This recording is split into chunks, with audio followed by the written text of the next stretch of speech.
Despite everything I've said, I still believe Solo Leveling is an amazing story, and is one I highly recommend because the more of the story you experience, the more you realise the truth. Solo Leveling is not a story about someone becoming stronger. Solo Leveling is something far more complex. So, Season 2 of Solo Leveling has come to a close, and following on from the premise of Season 1, can we all just agree that Solo Leveling Season 2 jumped the shark and just became so goddamn boring? Solo Leveling Season 2 fight scenes do look amazing, and in many regards, they are. But at the same time, they're also really boring. And as an action fighting story, Solo Leveling has completely jumped the shark, creating a story that, on an action fighting level, is underwhelming due to the fact that Jinwoo is now so OP. But before we continue, I have not read the entire volume story series of Solo Leveling. I am currently reading through it, and I've reached a point of where I believe Season 3 will end. Because of that, some things I say in this video may be wrong, or may be corrected later on, or may pay off later on in the story. I don't know. But for the most part, I'll be saying what's on my mind, and while I could look up the answers and find out if my speculative theories are correct or not, I don't want to. I think it's fun to create a video now and theorize what I believe will happen in the story as it is going. So when I do eventually read through the story in completion, I can look back on this video and say either, oh, hey, look, I was right, or, oh, I was so goddamn wrong about that. I think it's fun to look at a story from an outsider's perspective who doesn't have the answers, and we, as anime fans, can only theorize as to what the story has in hold and where it goes, as opposed to those who have read the story and go, oh yeah, this thing that was said here, that pays off like 200 volumes later, and yeah, it's totally important. Because of that, despite having the knowledge of most likely the entirety of what will become Season 3, in this video I will only be talking about the events of Season 1 and Season 2. And while I will be saying Season 1, Season 2 and Season 3 in regards to the clips I talk about, overall I am talking about the manhwa, as the anime is simply an adaptation of the story told in the source material. Therefore, I'll say anime, but I'm actually talking about the overall story of the entire original comic. Obviously, if you are watching this, I am presuming you have at least watched Season 2 of Solo Leveling. But for those who haven't, I'm going to quickly summarize the story here, so feel free to skip to wherever the next chapter is, or this time frame on screen, to hear my thoughts on Season 2 of Solo Leveling and why it's a problem. Solo Leveling is currently a 2-season story, first season made up of 12 episodes and the second made up of 13, both of which can be enjoyed and watched in both sub and dub, with the success of Season 2 meaning Season 3 will most likely be airing sometime in 2026, and most likely be covering the entire of the Jeju Island arc. And is a series you should check out if you enjoy series like Sword Art Online, Attack on Titan, Shield Hero, Persona 4, Persona 5, My Hero Academia, Parasite, Darwin's Game, Code Geass, Delicious in Dungeon, 7 Seeds, World Trigger, One Punch Man, or Kaiju Number 8. Solo Leveling is set in a divergent realism world where prior to 10 years ago, the world was the same as ours until one day, magical gates started showing up all over the world and led to monster-filled dungeons appearing throughout the world, of which many would make their way through the gates to the human world for one reason or another. Humanity quickly learned that human weapons were pretty inefficient and didn't hurt the monsters at all, leading to widespread death and destruction of Earth.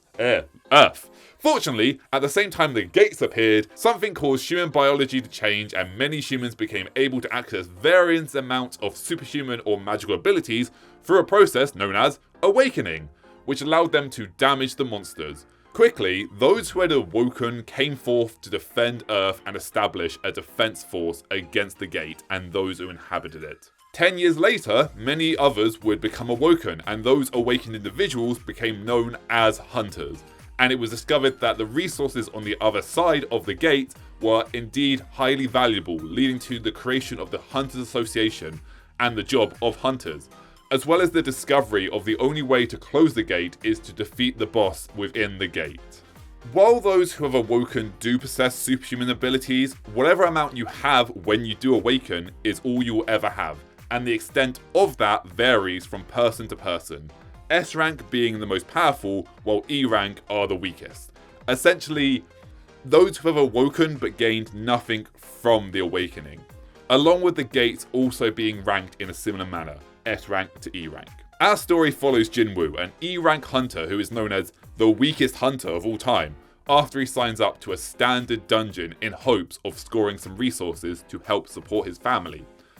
However, inside the gate exists a second dungeon, an extremely rare occurrence, and through these events, Jinwoo ends up sacrificing himself to save the rest of his team. Seemingly about to meet his demise, Jinwoo is instead offered a mysterious ability that is later known as the System, which turns his life into a game-like event with daily missions, punishments, special items, HUDs, storage, and of course, leveling up. Hey, welcome back if you skipped the recap. The first season of Solo Leveling is focused around Jinwoo, coming to understand his newfound powers, how they work, and what they mean for him. Throughout the first season, we watch as Jinwoo quickly levels up and acquires new abilities and new powers as he manages to face off against more and more powerful enemies. Despite being victorious in the end, because he's the main character, obviously he will be, each battle he fought was still one he had to take seriously, where one mistake or mess up could mean his death, and where the foes gave him a run for his money. Of course, as I just said, he is the main character, so ooh, will he survive this fight? Will he live? Ooh, the main character versus a monster. What could possibly... Okay, I'm being facetious, whatever. But just because he won the war doesn't mean he needed to win the battle. I.e., just because he defeated a monster doesn't mean he shouldn't receive serious injuries, such as a broken rib. However, the power of the leveling up healed him, so... yeah. With the prize of the final fight of the first season granting Jinwoo the necromancy ability, which, while massively overpowered, had its limitations. Jinwoo can only store up to 20 resurrected souls, and any injury to any of his soldiers would quickly drain Jinwoo's mana. When Jinwoo first obtained the skill, he raised 20 soldiers, Igris, his general, and what appears to be 16 knights and 3 mages. Later in Season 2, his army also includes a bunch of bears, orcs, a human he killed, more on that later, and a dragon, with him proclaiming that he had grown to the point of being able to summon 100 shadows when being re-evaluated for his hunter's grade. But wielding that many soldiers must have a massive drain on his mana. Right? I mean, if 20 really drained his mana, then 100 must really drain his mana. Right? Right? That's how you write a good character. Give them a superpower that's really overpowered, but have a really powerful kickback on it. Therefore, he can use superpower, but it costs a lot of power. That is how it works, right? Right? No. Literally, no. The next time we see him raise his army is against the Orc army, where Jinwoo summons 69 soldiers. Yes, I counted.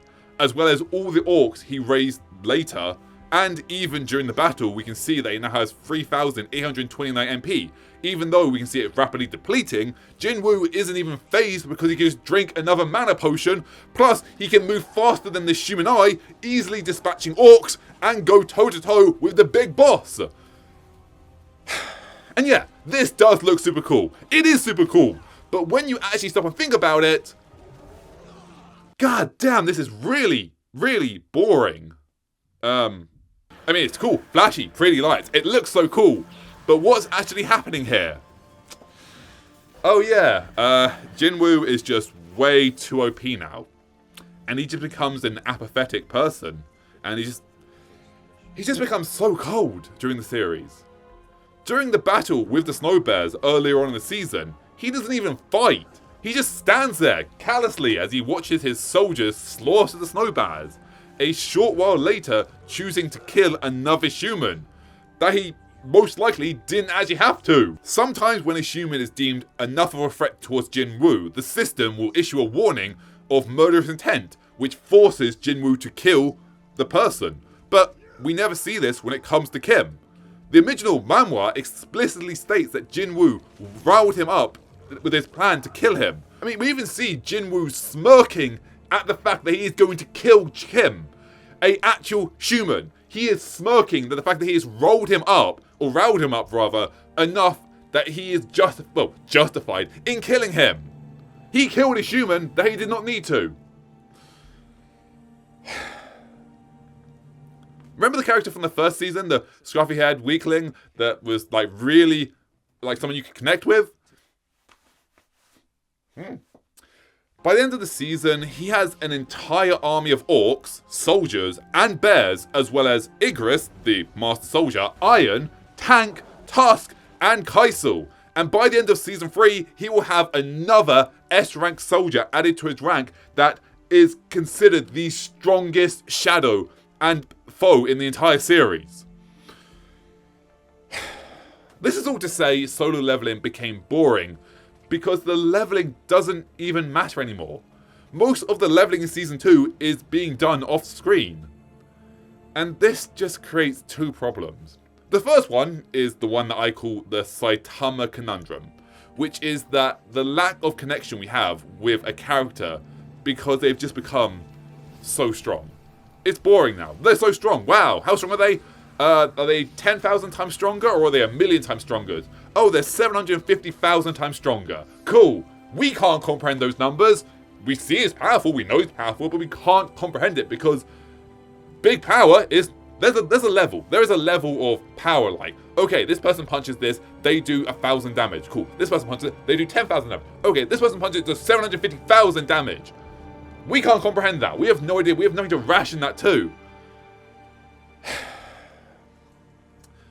And this is something that's really hard to explain. Even though we as the watcher know it's all make-believe and fiction, and the hero will always win in the end, the fight should feel like the hero could lose. Or at the very least, have a hero walk away from the fight with a substantial injury. Such as I said earlier, he may have won the war, but he lost the battle. The second issue is if you have an OP main character, you need an even more OP threat for them to fight. But the problem arises when anyone else but the main character shows up to fight the OP threat in the series, because the OP threat is so powerful. Either the OP threat is overpowered and only the MC can defeat it, or the threat is OP but for reasons it gets nerfed while fighting the less powerful side characters, so they're not easily killed off. Therefore, when the OP character does show up, they can regain their full power and fight with things. And Jinwoo became so OP that the only thing they could do in Season 2 was introduce a bunch of S-rank hunters into the story, so it wouldn't be Jinwoo, everybody else. But even that situation, these S-rank, they're only there to level against Jinwoo. So when another threat does come up, eventually they're going to go down as well. And eventually these S-ranks will be nothing compared to Jinwoo. God, I'm getting warm. This leads to Jinwoo either saving the day by becoming even more OP, that the OP enemies that were originally made to be OP in regards to Jinwoo, previous level of OPness, well, I don't know, I want to script that. I've lost where I'm going here. What am I doing? The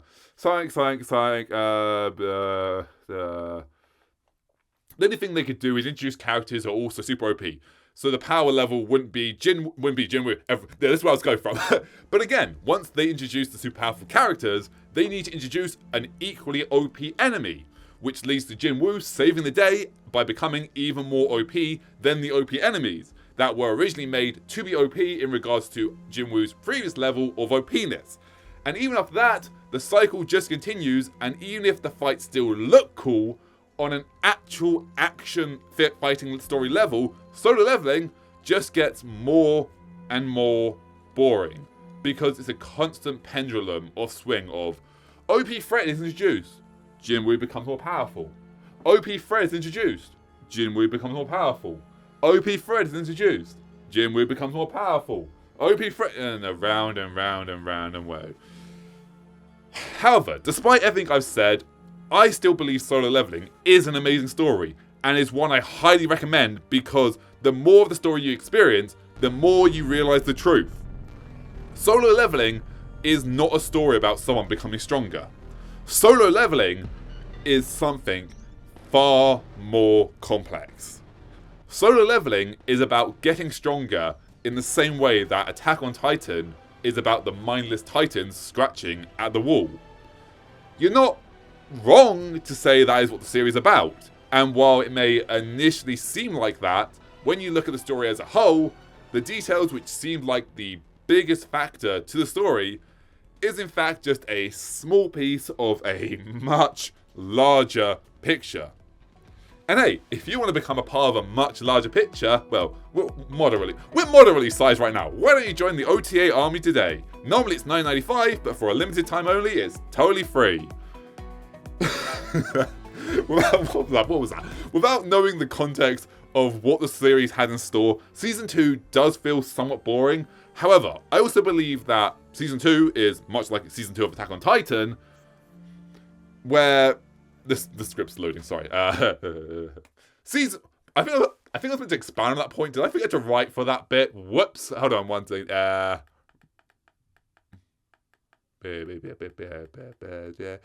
I think I meant to...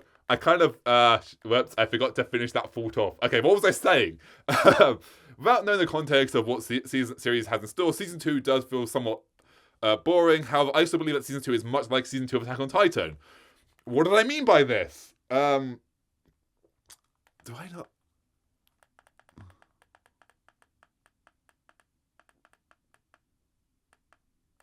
Okay, no, I do. Never mind. I do finish some in the script. Never mind. Okay, let's continue on, shall we? Where was I going? Season 1 was the introduction and tutorial season where Jinwoo came to let's try that again, shall we? Haha.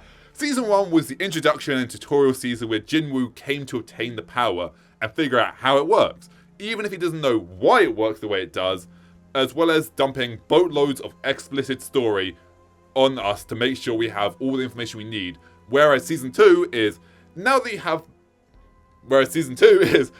know how... Why did I word it like that? Whereas Season 2 is, now that you know how the world works, we can put you into the actual game. That was a terrible segue. That did not work at all. Basically what I was saying there was Season 1 is introduction, Season 2 is, cool, you've done the tutorial, here's the actual game. And now they're setting up the long-term story, with details that won't become clear until much later, or subsequent rewatches. But because of that, the actual story does slow down, because they're not trying to bombard you with information, but instead lay the roadwork for a much larger story. Did that make any sense? And it's only that... What? I need to check my scripts before I do this. What am I saying here? And it's only that... It's only at that point. God, don't use voice to text when you're writing a script. I much prefer to do that because it's much easier, because I can spout words, but half the words they get wrong and half the words they don't even hear, so it just becomes a jumbled mess. And it's only at that point that you can come to appreciate the story of Season 2. But until you have that information, you don't know what you don't know, and Solo Leveling 2 just seems like a punchy, shouty series with a main character that has become and been made way too OP. That was definitely a typo there. Shouty series with the main character that has been made way too OP. I think I was what to say there. That was a jumbled mess of an ending of the script. That's the end of the script. That is the end of the script. Yes, okay. What was I trying to say here? Basically, Solo Leveling 2 is like Season 2 of... I did not explain that bit, did I? I did not go over. Season 2 of Solo Leveling is a lot like Attack on Titan Season 2. Season 2 of Attack on Titan kind of feels boring in a way, because a lot of stuff happens, but also not much happens. It's a very short window, but it sets up so much. And on subsequent rewatches of the series, you're like, oh, wow, they did some stuff in this season that paid off, like, end of Season 4. Wow, that was, like, even Season 1, like, Season 1 is the introduction series. Like, okay, here's all the information you need to know about the story. You need to know all this massive information in the story. Let me tell you all this massive information. Let me get the characters up to speed. Let me make the characters who they are. Okay, Season 2. This is all you need to know now. This is all you need to know. And we're going to tell it over, like... We're going to tell it over the same length of time, but we're going to do it much slower, so it kind of feels boring. Basically, as of reading ahead, it's becoming more and more apparent that Solo Leveling is not a series about fighting and shouty, punchy, but has a much more complex story that it has in it. And if you're just watching a series for shouty, punchy, Solo Leveling is good for that. But if you want a larger story, this is not a series for you. But Season 1 and Season 2 give the illusion that it's shouty, punchy kind of series. Anyway, Season 2, yeah, it was fine. Rewatching it after reading the manga, I'm like, okay, actually, you know what? This is an enjoyable series, and knowing what's to come, this is very clearly a setup season, and with what I have read, I am become more aware, like, oh, that's why they did that. Oh, I see what you're doing. Very clever. But on the first time I watched through it, it was just like, okay.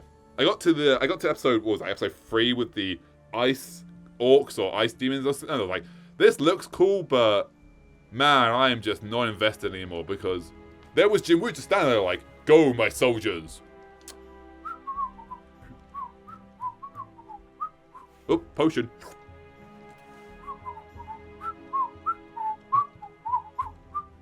Oh, the battle's over. Yeah. Oh, Jinwoo is way too OP, and I don't know if the author realized that and changed it up, or whether they always intended to, like, okay, let's get a character that make him super OP, and then let's put him in a situation where power won't necessarily help. And it's interesting. I'm very much enjoying reading through the manhwa, and I think when Season 3 does drop, there's going to be a lot of people who are very mad at it, because Season 3 is a, if it is what I think it's going to be, it is a battle arc season where it's like an hour's worth of content told over 12 episodes. And yeah, it's not even that probably. It's probably less than that. It's probably like a 20-minute fight told. It's Dragon Ball, basically. It's, okay, let me level up. 4 episodes later. Another episode later. Another episode.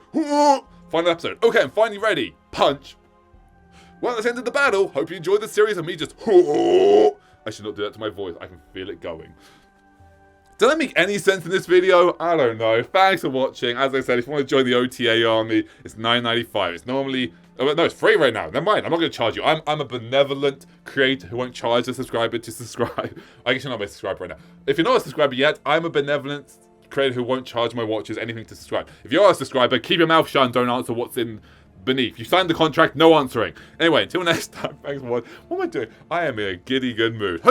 I really enjoyed Solo Leveling 2. It was somehow both really boring and really entertaining. It was entertaining, but it wasn't great. But it was also great, but it's not entertaining. What am I saying? See you next video. Bye! Oh wow, I was recording way longer than I thought it was. At least it didn't stop recording though. This normally happens. It normally goes like, hey, by the way, I'm low on charge, so I'm going to stop recording, but I'm not going to tell you. I'm just going to have a notice here that... Could you have like a beep beep maybe? I don't know. Bye. Thanks for sticking around for this bit.